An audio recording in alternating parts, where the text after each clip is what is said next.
morning, team. Thank you so much for joining us. It is Tuesday, February 1st. Hard to believe where January's gone, but we are here in February. I'm Amy Corr, and I'm joined by Kevin Van Eck, and we are live out of the Goose Island office. So we've got a great topic for us this morning that we want to jump right into. It's about how to be a great listing agent in this market right now. So grab your coffee and let's jump into the latest episode of Coffee with Amy and Kevin.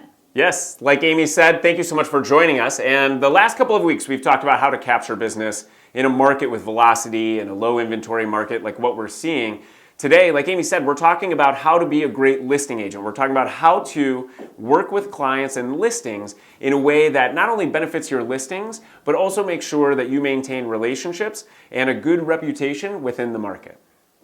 That's right. So the first thing that I want to talk about in being a great listing agent is to have a game plan. We talk about this a lot, but so much prep work ahead of time is going to end up making sure that you have a great and seamless transaction, even in a market as intense as this one.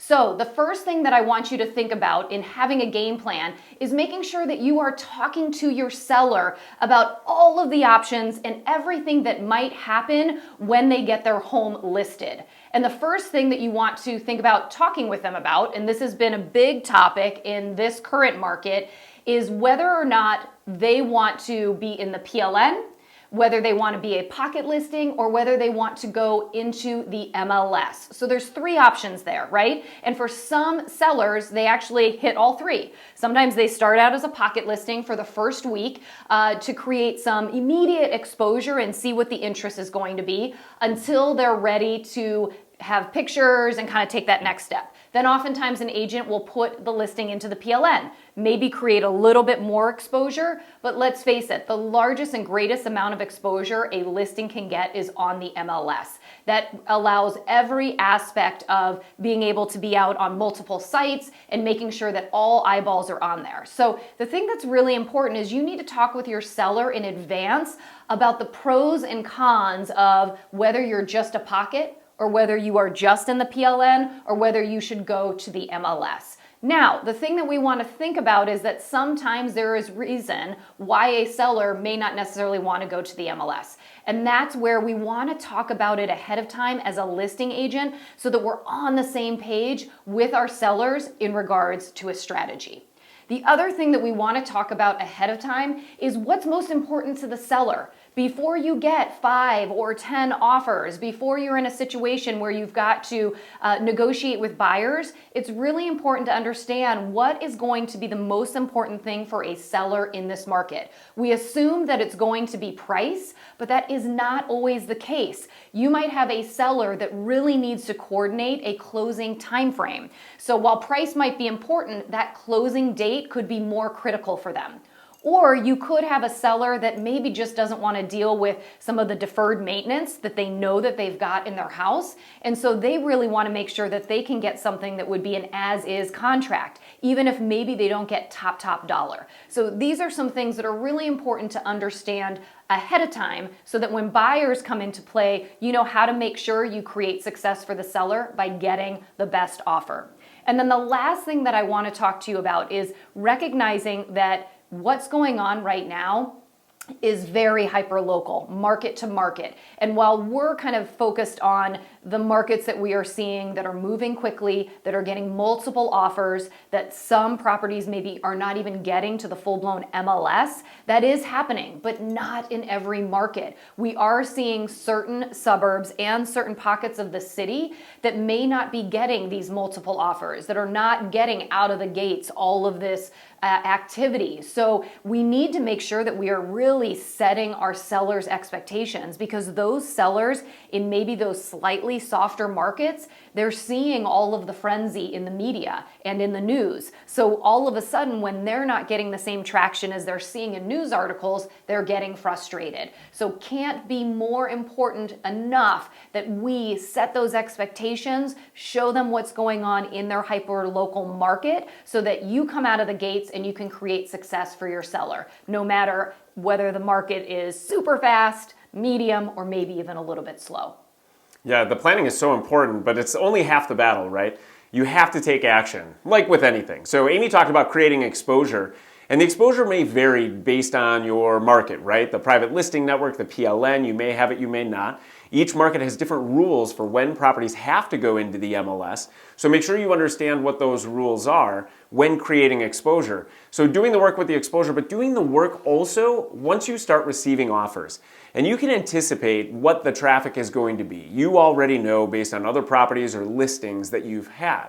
So doing the work, putting your best foot forward, and really making sure that you're doing everything you can for your clients. So we've got 5 ways that we're going to talk about doing that. The first is making sure you review all offers. Now this sounds so basic because it's license law. It's ethics. You have to present all offers to your clients up until the day of closing. So that's obvious. But sometimes if you receive a lot of offers, you may not put the time into digging in and looking at all of the offers and presenting them all to your clients in a way that is fair. And that takes us right to number 2, which is be organized. Make it easy for your clients to understand what the terms are in each one of the offers so they can make an educated decision based on what they've shared with you that's most important.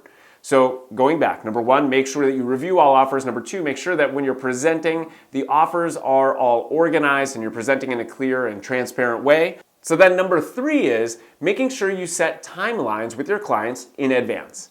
So we know, like we said, whether there's going to be a lot of traffic, likely whether or not you're going to get multiple offers. Set the deadlines in advance for when you're going to show the property, for when you are going to review all offers, potentially ask for a final and best, and ultimately when you are going to respond with your client's choice. Make sure you set those times in advance because that leads to number 4, which is communication. And you can't communicate the timelines if you don't have them. So communication. It is the one thing that is going to ensure that you create a smooth transaction, that you make sure that your clients are in the loop on everything that's happened, but also that our colleagues are. Communication with anyone that took the time with their buyers to not only see your property, but also to write an offer on it.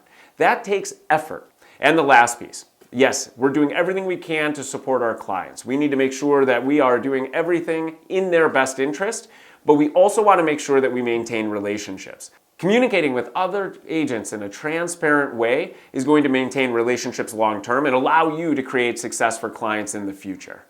You know, it's so interesting because to follow up on that, this weekend, Kevin actually sent me an example of an email from a listing agent in a different market.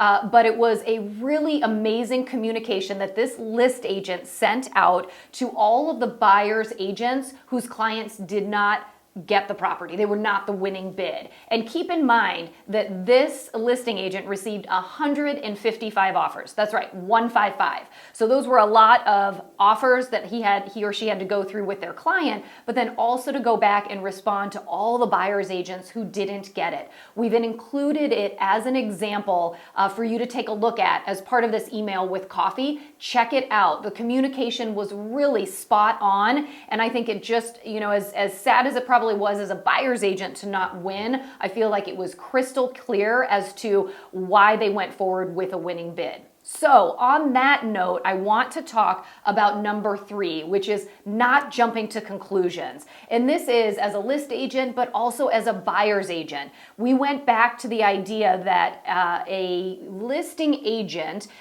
really needs to communicate with their seller and understand what the seller's goal is as it pertains to listing and selling their home.